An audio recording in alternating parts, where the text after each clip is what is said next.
मगध के आसपास के गांव में एक अजीब सी बीमारी फैल रही थी, जिसे लोग छूत की बीमारी कह रहे थे, जिसका उपचार करने से वैद्यों ने भी साफ मना कर दिया था। पंचों ने मिलकर राजमाता से अनुग्रह किया कि जब तक उस बीमारी की वजह का पता न चल जाए और उसका उपचार न मिल जाए, किसी को भी घर से निकलने की अनुमति न दे। लेकिन राजमाता सम्राट के आने की खुशी में उस संदेश को पूरा नहीं सुन पाई। जब वसुदेव ने उसे पढ़ा तो वो बौखला उठे। उन्होंने शीघ्र राजमाता को इस बारे में बताने का निर्णय लिया। मुख्यमंत्री वसुदेव भागते हुए राजमाता के पास आए, लेकिन तब तक राजमाता अपने हाथ में आरती की थाल लिए सम्राट के सामने थी। उनके साथ साथ महल के बाकी सदस्य भी राजमाता के साथ सम्राट के स्वागत के लिए आ गए थे। रानी चेलना ने आज प्रतिदिन की अपेक्षा अपना भव्य श्रृंगार किया था। सम्राट के आने की खुशी में वो राजमाता के बगल में जाकर खड़ी हो गई। जैसे ही वो राजमाता के बगल में आई, राजमाता ने उन्हें घूर कर देखा। राजमाता के डर से रानी चेलना तुरंत पीछे हट गई। अंतेना की स्थिति पहले से काफी बेहतर थी। विशाखा उसे संभाल कर अपने साथ सम्राट के पास लेकर आई थी। सम्राट की स्थिति देखकर अंतेना का भी मन अंदर ही अंदर पछता रहा था। उसने विशाखा से कहा, जानते हो विशाखा, हम इतने सालों से सम्राट के साथ हैं, लेकिन सम्राट को इस तरह से घायल हुए पहली बार देखा है। अन्यथा किसी का सहारा लेकर चलने वालों में से नहीं है सम्राट। ये सब हमारी गलती है। गांधार नरेश ने हमारी दोनों कमजोरियों का फायदा उठाया है और हम उसे समझ नहीं पाए। अंतेना को पछताते हुए देख विशाखा ने उसे समझाने की कोशिश की और कहा, आप बेवजह इतना सोच रहे हैं। गांधार नरेश बहुत ज्यादा शातिर थे। उन्होंने हमें भी बंदी बना लिया था। वो तो सम्राट थे जिन्होंने अपनी सूझबूझ से हमें और मगध को बचा लिया, अन्यथा हम सबका जीवित बच पाना असंभव था। तभी अंतेनाग ने विशाखा से पूछा, लेकिन जहाँ तक हम जानते हैं सम्राट अपने वचन से कभी पीछे नहीं हटते। फिर उन्हें मनाया किसने? विशाखा ने सकारात्मक मुस्कान से कहा, देवी आम्रपाली के अलावा और भला कौन हो सकता है?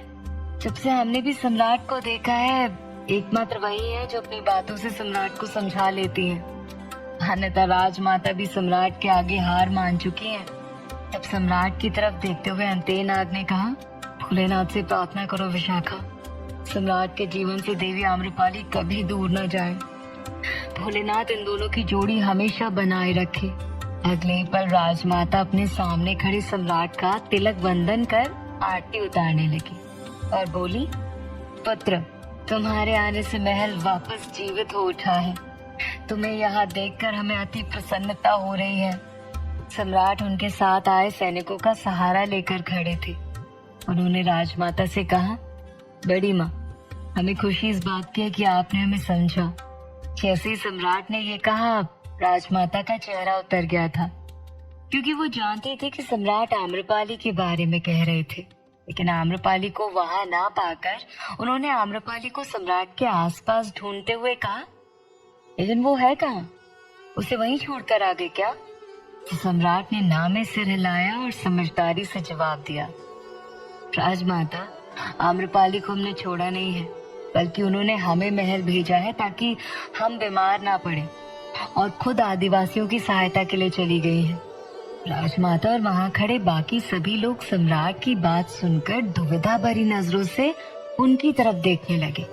तब सम्राट ने सारी बात बताई और कहा, इसलिए हम चाहते हैं कि हमारे राज्य वैद्य उस कबीले में जाएं और उस महिला के पुत्र का उपचार करें। सम्राट की सारी बातें सुनने के बाद मुख्यमंत्री वसुदेव चुप ना रह सके और उन्होंने सबसे आगे आते हुए कहा, सम्राट, क्षमा कीजिए, परंतु राज्य वैद्य भी वहां जाकर कुछ नहीं कर सकते। कुछ नहीं कर सकते? लेकिन क्यों? सम्राट ने पूछा। तो वसुदेव ने एक गहरी सांस ली और राजमाता और सम्राट की तरफ देखते हुए कहा, क्योंकि मगध के पश्चिमी क्षेत्र में छूत की बीमारी फैली हुई है और ये बीमारी कल शाम से अभी तक आधे से ज्यादा गांवों तक फैल चुकी है। कि सुनकर राजमाता और सम्राट हैरान थे। मुख्यमंत्री वसुदेव ने उस संदेश के बारे में राजमाता को बताया और कहा, वो संदेश बधाई पत्र नहीं था राजमाता, वो इस बीमारी के बारे में था। ये बोलकर उन्होंने सम्राट और बाकी सबके सामने राजमाता को संदेश में क्या लिखा था सब कुछ बताया और अंतेनाग से कहा, राजमाता और सम्राट, सब कुछ आप दोनों के निर्णय पर निर्भर करता है। सम्राट को अब आम्रपाली की चिंता सताने लगी थी। उन्होंने कहा, मगध की पश्चिमी सीमा में ही तो वो कबीला है, इसका मतलब उस महिला के बच्चे को यही बीमारी है। ये सोचते ही सम्राट की बेचैनी बढ़ने लगी।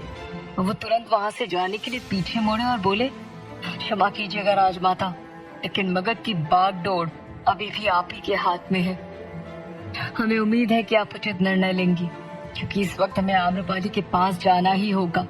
यदि वाकई में ये बीमारी इतनी भयानक है तो हम उन्हें अकेला नहीं छोड़ सकते। सम्राट को आम्रपाली की चिंता बहुत ज्यादा थी। वो इतनी जल्दबाजी में थे कि उन्हें अपने पैरों पर लगी चोट का एहसास भी नहीं हुआ। वो तेजी से आगे बढ़े, जिससे उनके पैर पर लगी चोट पर दबाव पड़ा और सम्राट तुरंत कराहते हुए वहीं बैठ गए। सम्राट, ये पुकारते हुए राजमाता घबराते हुए दौड़कर सम्राट के पास गई। रानी चेन्नला भी राजमाता के पीछे ही थी, लेकिन उनके पहुंचने से पहले ही विशाखा और अंतेनाग सम्राट के पास थे। दोनों ने ही उन्हें संभाल लिया था। अंतेनाग ने सम्राट को अपने कंधों पर सहारा देकर उठा लिया। दर्द की वजह से सम्राट का पूरा चेहरा पसीना पसीना हो चुका था। उनकी ये स्थिति देखकर राजमाता ने जल्दी से परिस्थिति को संभाला और आदेश देते हुए कहा, अभी इसी वक्त महल के सभी राज्य वैद्यों को महल बुलवाओ। सम्राट का स्वास्थ्य ठीक नहीं है और हम इसमें जरा सी भी लापरवाही बर्दाश्त नहीं करेंगे। ये बोलकर राजमाता ने मुख्यमंत्री वसुदेव और वहां खड़े सेनानायक त्रिलोक सिंह से कहा कि जो संदेश आया है हमें इसकी पुष्टि ठीक 2 घंटे के अंदर चाहिए और तब तक पूरे मगध में इस बात की घोषणा करवा दी जाए कि जब तक इसकी पुष्टि नहीं हो जाती कोई भी अपनी जगह से कहीं नहीं जाएगा, अन्यथा इसका दुष्परिणाम भुगतना पड़ेगा। राजमाता के आदेश का पालन करते हुए दोनों ही वहां से चले गए। राजमाता ने सैनिकों की सहायता से सम्राट को उनके कक्ष में पहुंचा दिया। सब कुछ इतनी तेजी से हो रहा था कि सम्राट के उनके बिस्तर पर लेटते ही राज्य वैद्य भी वहां आ गए। सभी ने सम्राट को घेर रखा था। उनके पास में अंतेनाग और विशाखा खड़े थे। चेन्नला उनके सिर के पास जाकर बैठ गई। वहां का पूरा माहौल चिंता से भरा हुआ था। राज्य वैद्य को देखकर राजमाता ने तुरंत कहा, राज्य वैद्य जी, सम्राट जल्द से जल्द ठीक हो जाने चाहिए। राज्य वैद्य ने उन सबके सामने ही सम्राट के पैरों पर लगी चोट को खोल कर देखा। जैसे ही उन्होंने कपड़ा हटाया, उनके पैरों की स्थिति देखकर रानी चेन्नला घबरा गई। उसने तुरंत अपनी नजर सम्राट के पैरों से हटा ली, लेकिन राजमाता, अंतेनाग और विशाखा बिल्कुल भी विचलित नहीं हुए। तभी डरते हुए चेन्नला ने कहा, हे भगवान, सम्राट का पैर तो खून से लथपथ है। सम्राट का पूरा घाव खून से भर चुका था। गांधार नरेश की तलवार के वार ने सम्राट के पूरे पैर को बुरी तरह से घायल कर दिया था। उसे काफी देर तक ध्यान से देखने के बाद राजवैद्य ने राजमाता से कहा, राजमाता, सम्राट के पैरों की स्थिति बहुत ज्यादा खराब है। यदि सम्राट ने अब अपने पैरों पर जरा सा भी जोर डाला तो हो सकता है कि वो अपने पैर खो बैठे। इस दिन का ध्यान रखना बेहद आवश्यक है। राज्य वैद्य की बात सुनकर राजमाता ने हामी भरी, लेकिन मन ही मन आम्रपाली को कोसने लगी और कहा, हमारे पुत्र को इतनी ज्यादा चोट लगी थी और उस आम्रपाली ने इनका जरा सा भी ध्यान नहीं रखा। यदि उसने सम्राट का ध्यान रखा होता तो उनके पैरों की स्थिति इतनी खराब नहीं होती। एक तरफ राजमाता मन ही मन आम्रपाली को कोसने लगी थी तो दूसरी तरफ आम्रपाली उस औरत के साथ उस कबीले में पहुंच चुकी थी। पूरा कबीला मिट्टी और घास फूस से बना हुआ था, लेकिन सबसे अच्छी बात ये थी कि हर झोपड़ी के बाहर हरियाली थी। सभी ने अपने घरों को सुंदर फूलों और पौधों से सजा रखा था। वहां के रास्ते पगडंडियों की तरह बने थे, लेकिन सारे रास्ते पक्के और साफ थे। लेकिन कबीले में लोग काफी परेशान दिखाई दे रहे थे और इधर से उधर भागकर सामान ला रहे थे और ले जा रहे थे। ये देखकर आम्रपाली को कुछ ठीक नहीं लगा। उसने अपने आगे चल रही उस औरत से पूछा, यहाँ हुआ क्या है? लोग इतने परेशान क्यों दिख रहे हैं? उस औरत को भी इन सब के बारे में कुछ पता नहीं था। वो भी अचंभित नजरों से सभी की तरफ देख रही थी। उसने कहा, आज दोपहर तक तो सब कुछ ठीक था, लेकिन अभी क्या हुआ होगा? तभी उस औरत ने वहाँ से गुजर रही एक औरत को रोका और कहा, सखी क्या हुआ? सब इतने परेशान क्यों हैं? तो दूसरी महिला ने उसे बताया कि हर घर में कोई ना कोई बीमार पड़ा है और जिस तरह उसके पुत्र की स्थिति बिगड़ रही थी वैसे ही सबकी स्थिति बिगड़ रही है। ये सुनकर आम्रपाली और राजकुमारी मुकुंदा एक दूसरे की तरफ अचरज भरी नजरों से देखने लगी। राजकुमारी ने आम्रपाली से कहा, हमें यहाँ कुछ ठीक नहीं लग रहा है आम्रपाली। आम्रपाली गंभीर मुद्रा में थी। उसने कहा, ठीक तो हमें भी नहीं लग रहा, लेकिन यहाँ हुआ क्या है ऐसा? उसके बारे में तो पता करना ही पड़ेगा ना। हम सबको ऐसे ही नहीं छोड़ सकते, लेकिन सबसे पहले हमें उस बच्चे से मिलना होगा जिसकी तबीयत बहुत खराब है। ये बोलकर आम्रपाली ने उस औरत से उसके बच्चे के पास ले जाने के लिए उससे कहा और उसके पीछे पीछे चलने लगी। अपनी झोपड़ी में आकर वो महिला जल्दी से अपने बालक के पास गई। अपने बिस्तर पर उसका बालक लेटा हुआ था और दर्द से तड़प रहा था। उस बालक की स्थिति देखकर आम्रपाली और राजकुमारी दोनों ही भावुक होने लगे थे। उसके पिता और एक बड़ी सी महिला जो कि देखने में उसकी दादी लग रही थी, वो दोनों ही उस बालक की सेवा में लगे थे। दादी का स्वास्थ्य भी बिगड़ा हुआ नजर आ रहा था, लेकिन उस बालक के आगे उसने खुद को संभाल रखा था। आम्रपाली उस बालक के पास गई। उसके पूरे शरीर पर दाग बने हुए थे और वो जोरों से खांस रहा था। उसे सांस लेने में भी कठिनाई हो रही थी।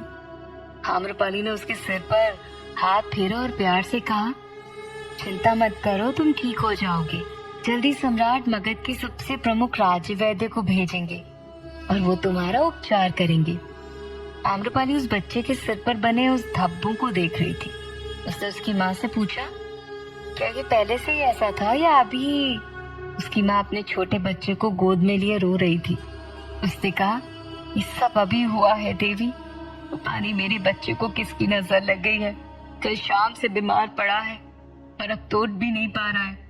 वो बोल ही रही थी कि तभी उसके घर के बाहर से रोने की आवाजें आने लगी। आवाज इतनी तेज थी कि आम्रपाली और राजकुमारी दोनों ही बाहर आए। उन्होंने देखा कि सामने वाले घर में सभी जोर जोर से रो रहे हैं। वहाँ किसी की जान चली गई थी। एक महिला रो रो कर चिल्ला रही थी, क्या हुआ जी? उठो ना जी, जीवन भर का साथ निभाने का वादा किया था, आप हमें ऐसे छोड़ के नहीं जा सकते। आम्रपाली और राजकुमारी उस घर के अंदर गए। उन्होंने देखा कि सामने का आदमी अपने बिस्तर पर मृत पड़ा था और उसकी पत्नी उसके पास बैठकर बिलख बिलख कर रो रही थी। तभी आम्रपाली ने देखा कि उस आदमी के हाथ पैर में वही धब्बे बने हुए थे जो उस महिला के पुत्र के शरीर पर थे। ये देखकर आम्रपाली तुरंत राजकुमारी से कहती है, राजकुमारी, बात बहुत गंभीर है, चलिए चलकर बाकी लोगों को भी देखते हैं।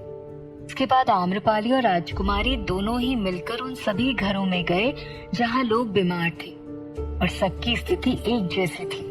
सबके शरीर में दाग धब्बे थे और सभी उल्टियां कर रहे थे और लगातार खांस रहे थे। जहाँ आम्रपाली अभी इस बीमारी से अनजान थी तो वहीं सम्राट बेसुध हालत में लेटे हुए थे। आम्रपाली की चिंता उन्हें चैन से लेटने नहीं दे रही थी, लेकिन उस दर्द ने उनके दिमाग को सुन्न कर दिया था, जिसकी वजह से ना तो वो सो पा रहे थे और ना ही जाग पा रहे थे।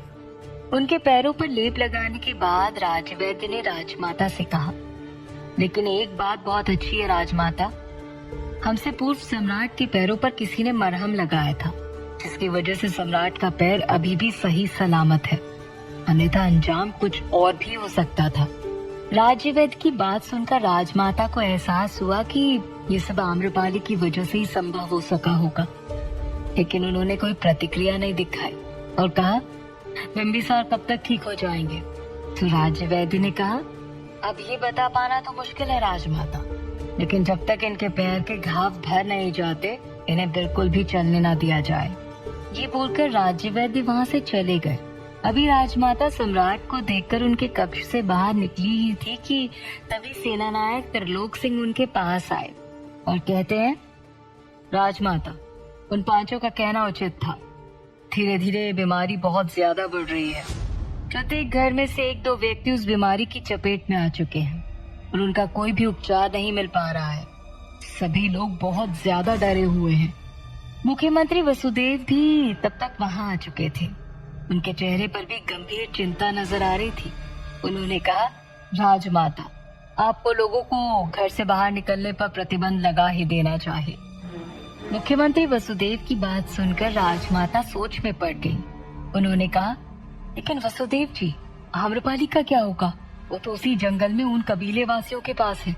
ये सुनकर सेनानायक त्रिलोक सिंह को तुरंत रानी कौशला का ख्याल आया और उसने आम्रपाली के खिलाफ योजना बनाते हुए कहा, राजमाता, इस वक्त सम्राट और आपकी सुरक्षा सर्वोपरि है। आम्रपाली सिर्फ एक साधारण सी स्त्री है। अब यदि हम उसे यहाँ महल वापस लाते हैं तो इसका मतलब वो बीमारी भी महल आ जाएगी और सभी के प्राण संकट में आ जाएंगे। और वैसे भी सम्राट का स्वास्थ्य पहले से ही ठीक नहीं है और इस बीमारी का कोई उपचार भी नहीं मिल रहा है। अब उसका निर्णय आपको करना चाहिए कि हमें क्या करना है। सेनानायक त्रिलोक सिंह की बातें राजमाता को उचित लग रही थी, लेकिन क्या आम्रपाली को मुसीबत में छोड़कर राजमाता पूरे नगर में प्रतिबंध लगा देंगी? क्या आम्रपाली उन कबीले वासियों की मदद कर पाएगी या खुद आ जाएगी उस बीमारी की चपेट में? जानने के लिए सुनते रहिए।